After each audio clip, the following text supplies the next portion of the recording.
Good morning, class 6. Now we will see that how Dhamma was spread by Ashoka.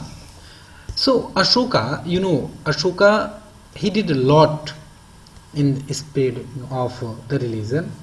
Like he started writing scripts in Prakrit language. Prakrit was local language that time, which was easily understood by the people. And in many edicts means they are royal command and engravings on wall, on pillar. So he had written in Greek, Kharoshti and Aramaic languages. Okay, just understand now. This was based on acceptance of all sects, means all the people, all the policy. He means all the people in this policy, acceptance all the sects, means all the religion people, they were given very much respect. He visited many places like Bodh Gaya, Sarnath, etc., which was associated with the life of Gautam Buddha. He attempted to spread the religion to far-off places also like Syria, Macedonia, Sri Lanka, Egypt, and in Sri Lanka he sent his daughter and his son Mahendra. And he said that be charitable to the poor, speak the truth, and follow the path of ahimsa, like that. Thereafter, we will see now that he appointed many of the Mahamattas. Mahamattas' work was only to see the administrative work, like a good work, like which work was done for the welfare of the people, like building of roads, hospitals, rest houses, etc. Administration means rules and regulations, and the people who manage the administration maintain the rules and regulation, how the kingdom was administered. Let's see. The Mauryan Empire was divided into 4 parts, like the name of 4 parts were Toshli, Ujjain, Shravanagiri and Takshashila. These parts carried out the administration. Means you can say there were 4 types of states in this reign. Mahamattas looked after day-to-day work for the administration, and official called Amatya carried out the administration work of various branches in the empire. Means they were and government was divided into several departments such as treasury, industry, revenue and security. Treasury means what? Money. Industry means what? That companies. Revenue means taxes, and security means maintenance of spy system like policemen and all. The provinces were headed by the prince from royal family, and they were called Kumaras. Districts, they were also divided into many gramas and villages, and head of district was called Pradeshika. Pradeshtha or Pradeshika also you can say. Yukta and Rajyuka, they were junior officials who assisted Pradeshta.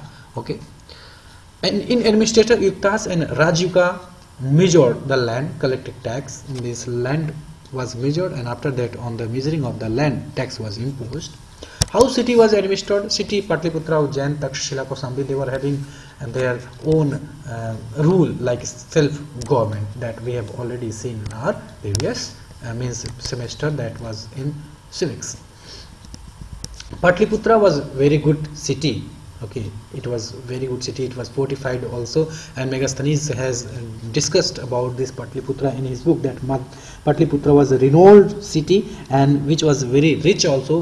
Wealthy people they were living, and there was peace and security in Patliputra. Industries, what system they followed, this understand. There was municipal committee also, like local self-government, you can understand. And industries, registration of birth and death, welfare of foreigners, supervision of trade, commerce, sale, manufactured goods, etc. These all were recorded. Think about today, this is done, and that time also it was done by Mauryan Empire, Mauryan emperors. Army, in army there was infantry. Infantry means standing army. Cavalry means that horse riders, elephantry and chariots. And navy also there was. Navy means water, which maritime army means which army is fighting in water, sea, river, etc. So this is about army. Now next is what? Next is about spy system. A spy system is what?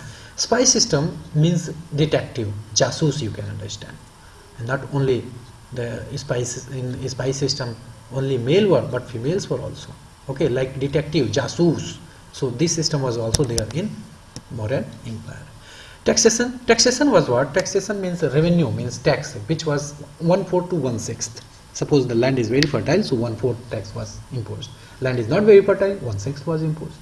Sale tax was there, water tax was there for drinking, gambling tax, cattle, gifts, custom duties, etc. These types of taxes were there. Treasurers, chief collector was important official. He was having all the responsibility of collecting tax and all, and he maintained the detail also, and it was presented to the king. Next is what? Just understand occupation. People, they followed what kind of occupation? Just understand. Most of the people, they were busy in the farming, means agriculture was the main occupation. Thereafter another kind of forestry was there, carpentry was there, pottery, masonry, pastoral, farming, etc. These are the what? Occupation which was practiced by the people of Mauryan Empire. Trade was also very important. Trade, people, they were traders also. They sold something out and they brought something from outside to the Mauryan Empire, and they had a very good profit too. Trade was done with the country Rome, Egypt, China, Sri Lanka, okay, Malaya, Malaysia, okay, Peninsula, like that. In Greece also. What was what was sold? Conch, shale, diamond, precious stones, pearls, gold, etc. were the main trading item. Okay. And trade with the northwestern countries was mainly carried out article like wool and cloths, silk, spices, and exotic foods. Art and architecture, just understand. Mauryan art and architecture represented an important transition in Indian art. Transition means change. What? Use of wood to stone was greatly inspired by the Buddhist stupas. Means that time monolithic pillars are, monasteries means where the Buddhist people they live. Okay, many, I think 8,000 means 84,000 stupas were built throughout this time when Ashoka and all rulers they were ruling. Relics of Buddha and Buddhist monks like your etc. they are placed in stupa like Sanchi stupa. You can see Sanchi stupa that is now in Bhopal. So in architecture also the Mauryan rulers they were not very much behind. They focused on architecture also, especially Ashoka. Monolithic stone pillar like Ashoka, best specimen of Mauryan art it is, you can say. Carved out solid rocks. Ashokan edicts, means rock edicts are very famous. Total 13 edicts are very famous, and in that edicts what is done, that engravings are, means writing on pillars. Okay, animal figure etc. they are also mentioned there in that pillars. Society, how people they were living. Mauryan society, just understand how they were living.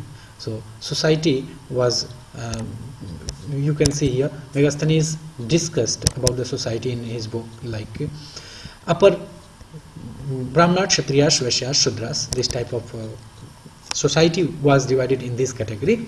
Okay, Shudras already you are knowing what work they did, farmers what they did, and who was laborer and who was Kshatriya, who was Brahmana. Already we have discussed in previous session.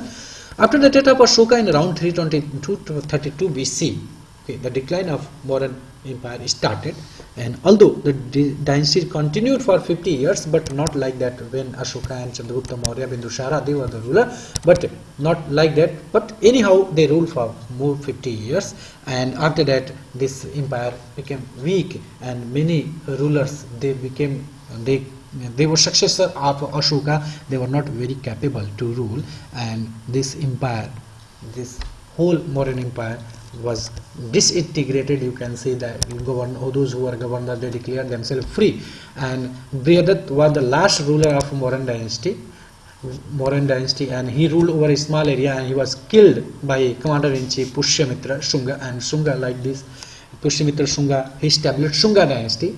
His death ended Mauryan Empire and he started Shunga dynasty. But there was main reason why this Mauryan Empire declined: the irregular inflow of revenue that made the financial crisis, and due to financial crisis they could not do any kind of development work, and that's why people they were not satisfied.